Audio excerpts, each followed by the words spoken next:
मुंबई म्हणजे काय? गर्दी, लोकलची धावपळ, ट्रॅफिक आणि तरीही प्रत्येकाला सामावून घेणारी स्वप्न नगरी म्हणजे मुंबई. पण मुंबई तुडुंब भरलीये. मग पर्याय काय निघाला? तर 70च्या दशकात नवी मुंबई उभारली गेली. वाशी, खारघर, बेलापूर सारखी शहरं वसली. पण आज परिस्थिती अशी आहे की ही नवी मुंबईतही पाय ठेवायला जागा उरलेली नाहीये. मग आता पुढचा प्लॅन काय? तर थेट सिंगापूर आणि हाँगकाँगच्या तोडीस तोड देणारं शहर उभं करण्याचा राज्य सरकारचा मेगा प्लॅन आहे, ज्याला नाव दिलंय तिसरी मुंबई म्हणजेच मुंबई 3.0. 124 गावं, हजारो एकर जमीन, थेट अटल सेतू आणि आंतरराष्ट्रीय विमानतळाच्या कुशीत वसणारं हे शहर नेमकं कुठे असणार आहे? यात काय खास असणार आहे? चला तर सगळं काही जाणून घेऊया व्हिडिओच्या माध्यमातून. नमस्कार, मी पूजा आणि तुम्ही बघताय सत्य पे सत्ता. प्रश्न तुमचे, आवाज आमचा. सगळ्यात पहिला आणि महत्त्वाचा प्रश्न सगळ्यांना पडला असेल की मुंबई 3.0 चा पत्ता काय असेल, ॲड्रेस काय असेल? तर जरा नवी मुंबईच्या पुढे सारखा. रायगड जिल्ह्यातील 3 प्रमुख तालुके म्हणजेच उरण, पेण आणि पनवेल या 3 तालुक्यांमधली तब्बल 124 गावं एकत्र आणून हे नवं शहर उभारलं जाणार आहे. या नव्या टाउनशिपला सध्या अधिकृतपणे नाव दिले KSC म्हणजेच न्यू टाउन म्हणजेच कर्नाळा साई चिरनेर टाउनशिप. MMRDA आणि राज्य सरकार खासगी कंपन्यांच्या मदतीने हा संपूर्ण 323.44 चौरस किलोमीटरचा परिसर विकसित करत आहेत. आता जरा विचार करा, जिथे आज शांत ग्रामीण भाग आणि निसर्ग आहे, तिथे उद्याचं हायटेक जागतिक आर्थिक केंद्र उभं राहणार आहे. या प्रोजेक्टचा आवाका लक्षात घ्या, कारण खूप मोठा आहे.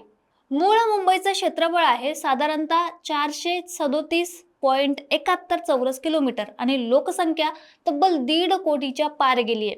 नवी मुंबईचा विचार केला तर क्षेत्रफळ आहे 343.7 चौरस किलोमीटर, लोकसंख्या साधारणतः 30 ते 35 लाख आणि आता मुंबई 3.0 चा क्षेत्रफळ आहे 323.44 चौरस किलोमीटर. म्हणजेच आकारमानाच्या दृष्टीने हे शहर नव्या मुंबईच्या बरोबरीचं असेल, पण फरक एवढाच आहे की हे शहर 2040 पर्यंत तब्बल 25 ते 30 लाख लोकांची क्षमता सांभाळू शकेल अशा पद्धतीचं प्लॅन केलं जातंय. आता तुम्ही म्हणाल, मुंबई आधीच इमारतींवर इमारती उभारल्या जात आहेत, मग या शहरात वेगळं काय असणार आहे? तर इथे कॉन्क्रीटचं जंगल नाही, तर ग्रीनफील्ड आणि 15 मिनिटांचं स्मार्ट सिटी मॉडेल वापरलं जाणार आहे. 15 मिनिटांचं शहर म्हणजे काय? तर तुमच्या घरापासून शाळा, कॉलेज, ऑफिस, भाजी मार्केट आणि मेट्रो स्टेशन सगळं काही फक्त जास्तीत जास्त 15 मिनिटांच्या अंतरावर असेल. या 323 चौरस किलोमीटर पैकी 104 चौरस किलोमीटर क्षेत्रात मुख्य टाउनशिप आणि इंडस्ट्रियल कॉरिडॉर असतील. उरलेला भाग जंगल, हरित पट्टे म्हणजेच ग्रीन झोन्स आणि मूळ ग्रामीण संस्कृती टिकून ठेवण्यासाठी राखीव ठेवलं असेल. यात काय काय असणार आहे? तर डेटा सेंटर पार्क आणि IT हब, BKCच्या तोडीस तोड आंतरराष्ट्रीय फायनान्शियल सेंटर, JNPT बंदराच्या जवळ असल्यामुळे महाकाय लॉजिस्टिक्स आणि पोर्ट हब, ग्लोबल एज्युकेशन आणि हेल्थ केअर झोन. थोडक्यात सांगायचं तर काम करायला सिंगापूर सारख्या सोयी आणि राहायला शांत निसर्गरम्य वातावरण. कोणतंही शहर उभं राहण्यासाठी सर्वात महत्त्वाचं असतं ते कनेक्टिव्हिटी आणि तिसऱ्या मुंबईचा सर्वात मोठा प्लस पॉइंट हाच आहे, अटल सेतू. शिवडीहून निघालात की अवघ्या 25 ते 30 मिनिटात तुम्ही तिसऱ्या मुंबईत हजर असाल. जिथे आधी 2 तास लागायचे, आता तिथे एका चहाच्या वेळेत पोहोचता येईल.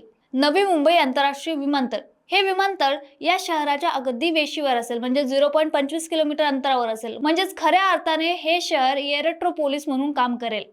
पनवेल कर्जत रेल्वे कॉरिडॉरमुळे लोकल ट्रेनचं जाळं थेट या भागाला जोडलं जाईल. Virar Alibag multi model corridor हा उत्तर आणि दक्षिण MMR ला जोडणारा महत्त्वाचा मार्ग असेल. आता मुंबई पुणे एक्सप्रेसवेमुळे पुणे आणि पश्चिम महाराष्ट्राची थेट आणि वेगवान जोडणी जी आहे ती या शहराला होईल. आता प्लॅन तर भारी आहे, पण सगळं कागदावरून प्रत्यक्षात कधी उतरणार आहे? याचा पहिला टप्पा 2028 ते 2030 दरम्यान पूर्ण होण्याचा अंदाज आहे, ज्यामध्ये प्राथमिक रस्ते, पायाभूत सुविधा आणि काही कमर्शियल झोन सुरू होतील. पूर्ण विकसित शहर म्हणजेच महाशहर जे बनेल ते 2038 ते 40 पर्यंत ही तिसरी मुंबई पूर्ण क्षमतेने धावताना दिसेल. या शहरात दररोज 10 ते 15 लाख मनुष्यबळाची गरज भासणार आहे. म्हणजेच रोजगार आणि व्यवसायाच्या प्रचंड संधी निर्माण होणार आहेत. तर मंडळी, वाढत्या मुंबईला एक नवा श्वास देण्याचा मुंबई 3.0 चा हा महाप्रकल्प उभा राहतोय. जुन्या मुंबईचा ऐतिहासिक वारसा, नव्या मुंबईचं सुसज्ज नियोजन आणि तिसऱ्या मुंबईचं हायटेक सिंगापूर मॉडेल हे एकत्र येऊन महाराष्ट्राच्या अर्थव्यवस्थेला एका नव्या उंचीवर नेऊन ठेवेल का? आणि तुम्हाला काय वाटतंय, खरंच ठेवेल का? अटल सेतू आणि नव्या विमानतळामुळे तिसरी मुंबई खरोखरच भारताचं नवं आर्थिक केंद्र बनेल का? तुमच्या प्रतिक्रिया ज्या पण असतील त्या आम्हाला कमेंटमध्ये नक्की सांगा, कारण त्यामुळेच कळतं की महाराष्ट्र काय विचार करतोय. आणि अशाच विश्लेषणासाठी बघत राहा सत्य पे सत्ता. प्रश्न तुमचे, आवाज आमचा. लग्न ठरलंय ना तुझं? आणि हे काय? अगं मला पीसीओडीचा त्रास आहे. कधीतरी हे सासरी कळेलच ना. मग त्याच्यामुळे मुलं होण्यात अडचण येते ना. हे, एकतर पीसीओडी इतका गंभीर आजार नाहीच आहे आणि त्यावर सोपा उपाय आहे. आपल्या ईशाला लग्नाआधी असाच त्रास होता. तिने डॉक्टर चाटेज होमिओपॅथी क्लिनिक मध्ये उपचार घेतले आणि तिला आता 2 मुलं आहेत. Doctor Chatej homeopathy clinic, side effect नसलेला होमिओपॅथीचा नैसर्गिक उपचार. 9545727107.